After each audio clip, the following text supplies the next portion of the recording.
Hey everybody, how's it going? It's finally, I think it's minus 16 out. It is snowing again. We got 3-4 more inches of snow this morning, but it's not blustery. I got a big roaring nasty fire going in the old Woodsman wood stove. It's finally warm enough in here to assemble a saw.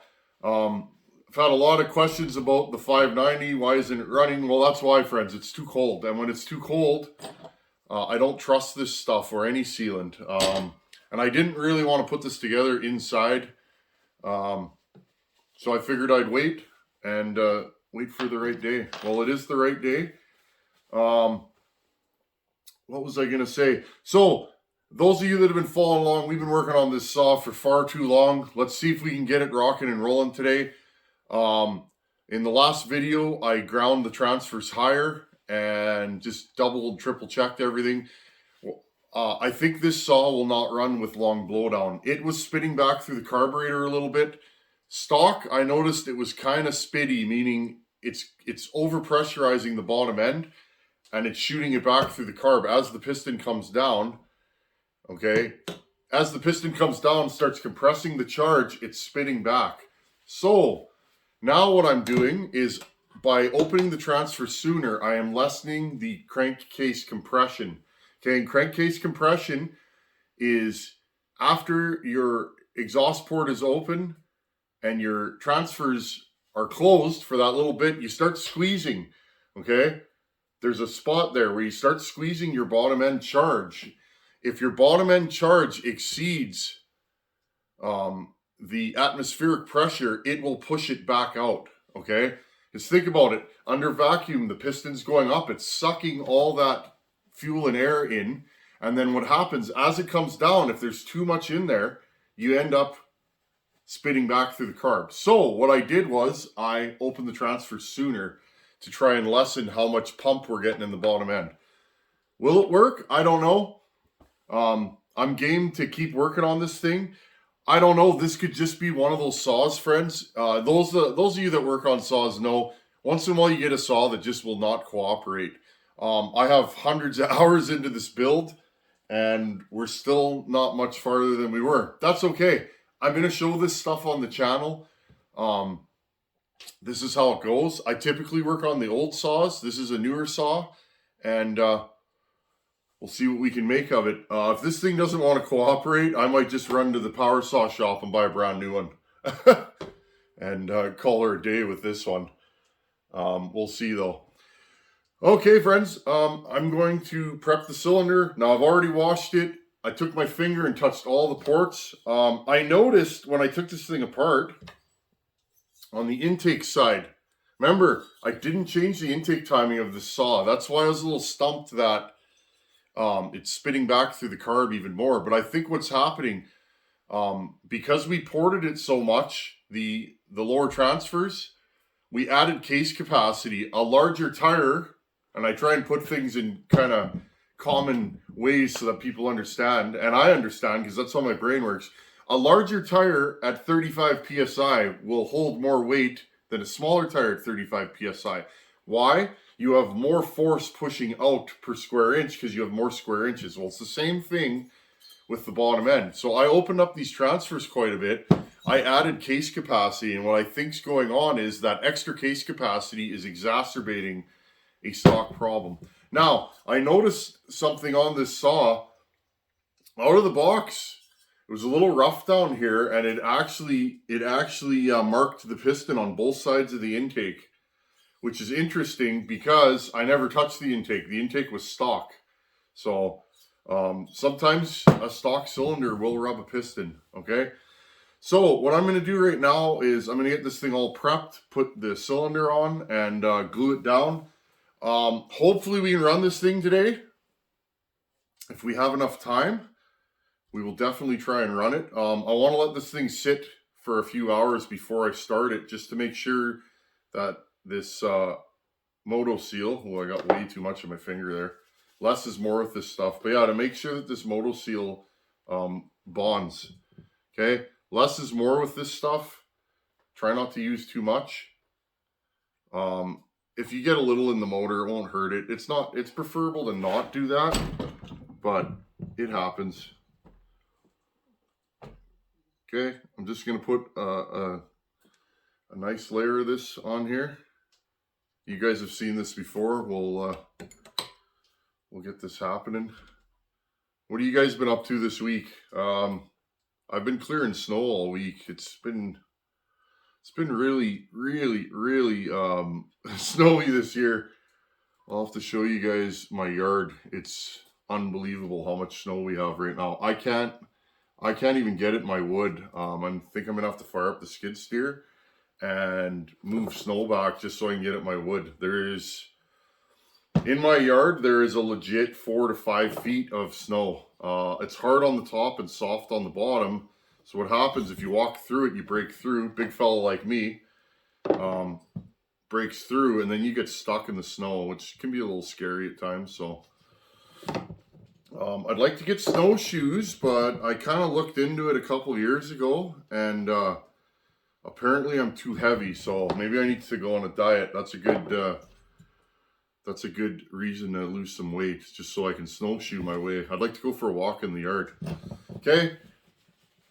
Nice little coating there, wipe my finger off. Now, next thing I do, and you guys have seen this before, I take a little bit of that good Opti 2, okay, not tons, and I just wipe the piston down with it. Some people don't, some people do. I like the piston to not be dry for the first couple pulls over. Okay, right here. Just gonna grab another piece of paper towel. Okay, let's get this cylinder on. I always mix this up. There's the exhaust side. Okay.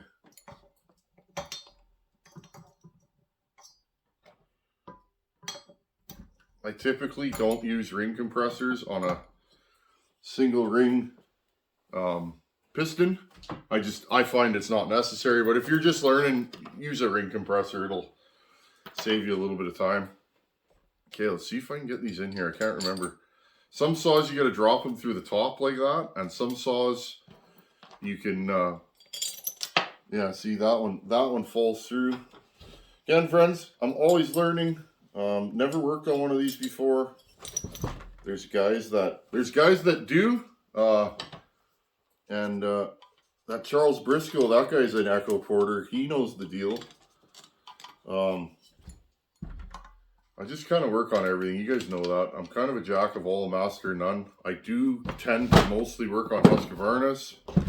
But again, I wouldn't call myself just a Husqvarna porter. I will port anything in the name of learning, especially the old saws. Okay, put this through here and we'll cinch this down. You want to work kind of fast with this stuff. Let's get them all started. Now, once I torque these down, that's it. I usually don't re-torque them. They never come loose. You can use a torque wrench if you're so inclined. I put mine really tight, not extra tight, but really tight. And that's kind of how we go from there. Okay. Now remember, I changed the jet in the carburetor. I'm going to try that carb again. I don't know if that carb is going to run, so we might be dead in the water and not even know it. I can try it with the other semi-fixed high-jet carb and see if it runs better like that. Oh, I dropped my moto seal. See if it runs better like that. But for right now, I'd like to try this carb. I want to get Caleb his saw back. He's my buddy, he understands. We kind of joke about this saw once in a while. He has that, if you go back in the channel, that 440. I did a little bit of a noodle fest with that saw on video. He has that saw, that's his. So we're just trying to make a nice lightweight, you know, groundman saw, something that, you know, anybody can run. And, you know, something that'll pull chain decently. So, okay, well, there's the cylinder down. I'm going to start putting this thing back together. I'll probably jump in and out with you guys. I'm going to put a decomp plug in this. I know he does not like decomps, so we'll remedy that. I was digging through my stuff, found a decomp plug, and there you go. I'll just put that in there loose for now. I can't even remember which ignition's on this. I'll have to look at the part number. I think I'm going to put Well, I'll put it back to the way it was last time. That way we know, you know what I mean, friends? We know, come on, decomp, get in there. That way we know that we've fixed something. I don't know, friends. This saw could still have, I'm loosely fitting things on here. This saw could still have a problem with the flywheel. It is possible.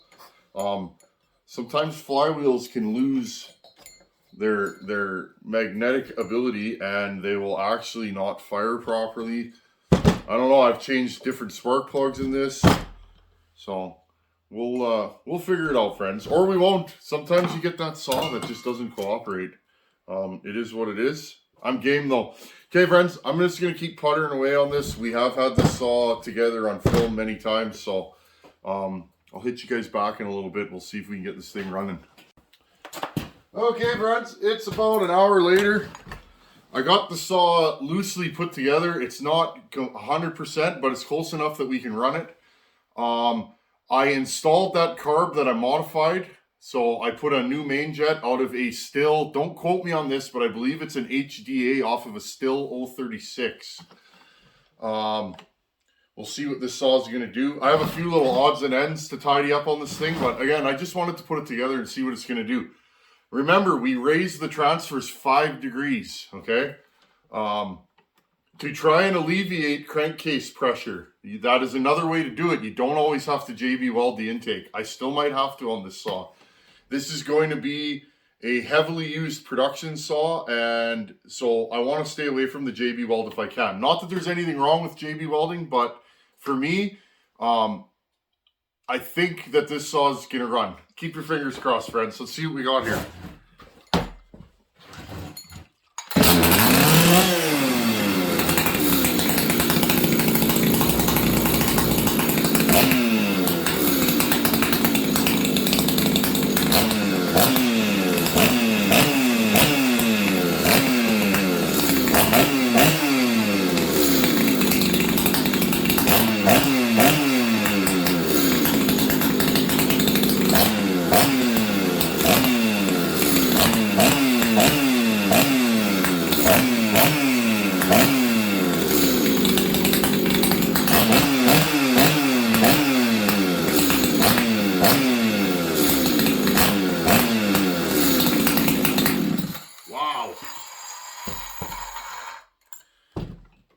You could feel the difference. I think it's fixed, friends. Let's try it again. Restart.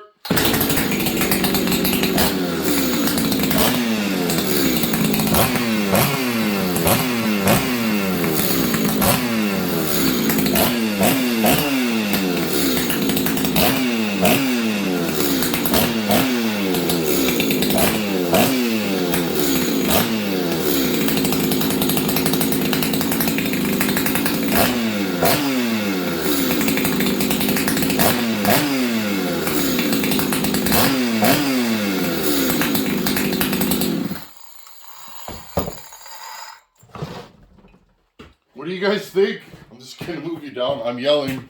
It is quite loud. Yes, sir.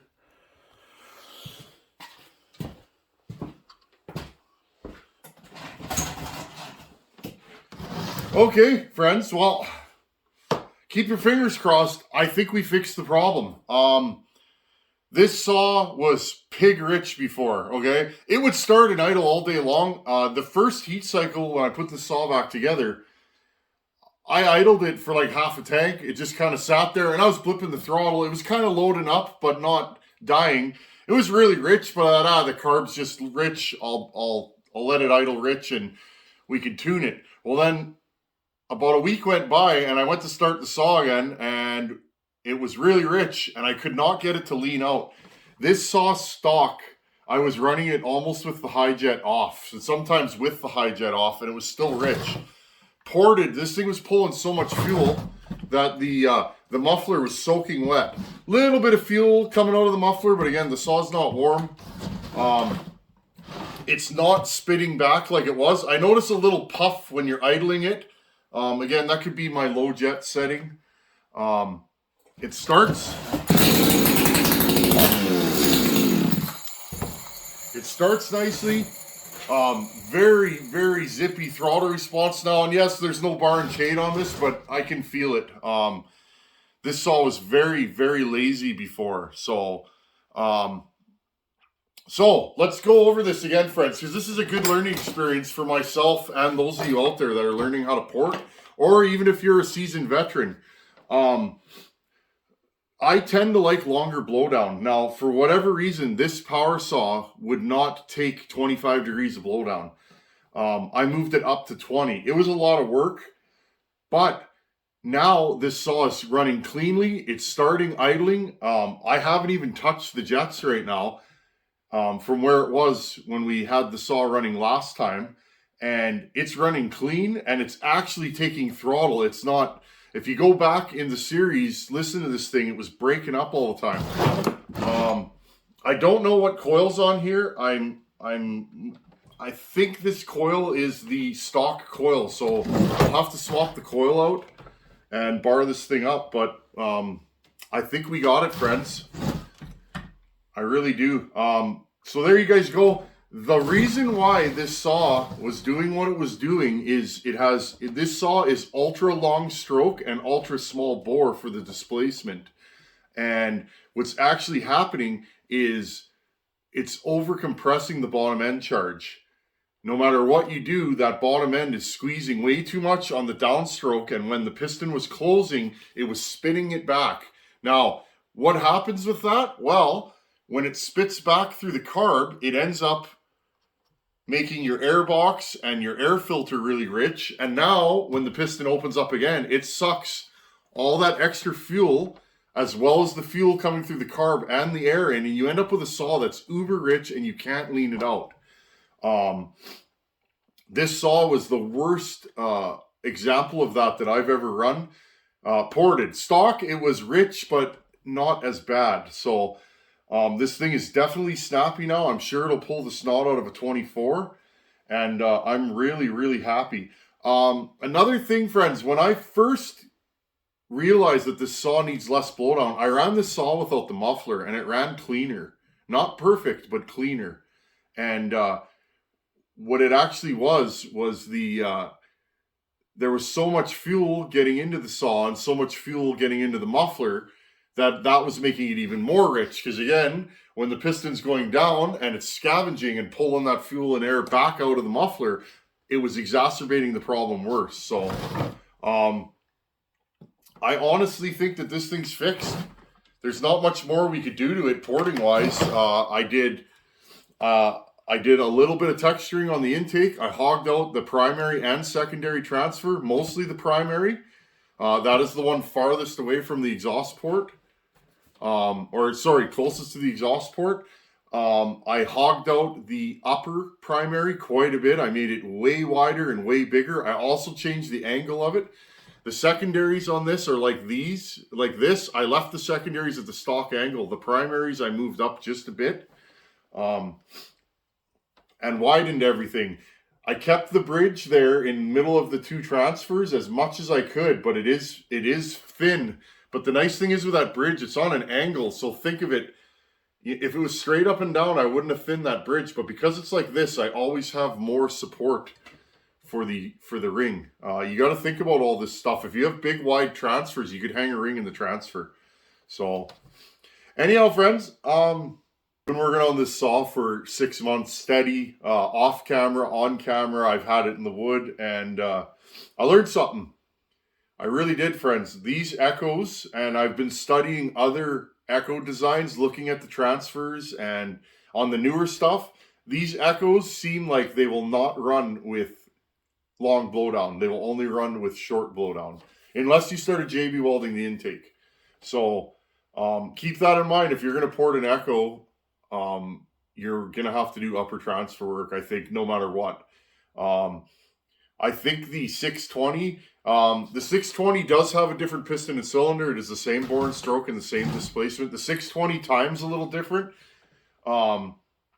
But from what I can see, I've asked a couple guys for stock 620 timing numbers. They're about the same. So keep that in mind. These don't seem like they will run with short blowdown or with long blowdown. Now, friends, One more thing, another way that you could get this to run, I can't really do it now, but you could widen the intake quite a bit. The intake's really narrow. If you widen the intake, that should, in theory, slow down intake velocity.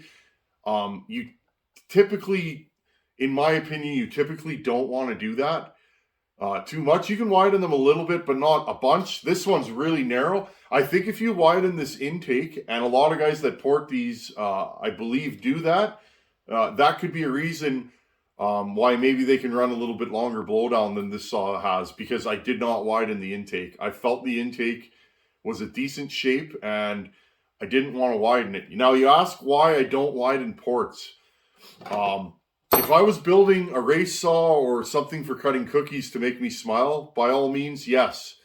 I typically build work saws, production saws, and what a lot of guys tell me, and I've looked at pictures and talked to folks out there that live on a power saw, wide ports are really hard on rings and pistons. This saw is going to eat wood. It could be 7 days a week. It'll be interesting to see how long it lasts, okay? But 7 days a week, I want to keep that piston as supported as I can. The wider you make your ports, the more pressure on less area, and you end up wearing your piston skirt on the back, generally on the intake side, and you can really wear out your rings, or you can catch a ring. So that's why I typically put my exhaust ports like this, okay, a D shape. I want them to open primarily in the center at the beginning to get that good jet of exhaust gas through. And then slowly, as the ring opens, or as the ring enters the exhaust port, slowly get the ring in and out. So, and again, friends, that's just my opinion. And you know what they say about opinions. That's just how I do it. There are other ways, but I've had really good luck with piston life and ported saws living. So that's why I do the things I do. Anyhow, friends, as always, thanks for watching. Take her easy. Woohoo!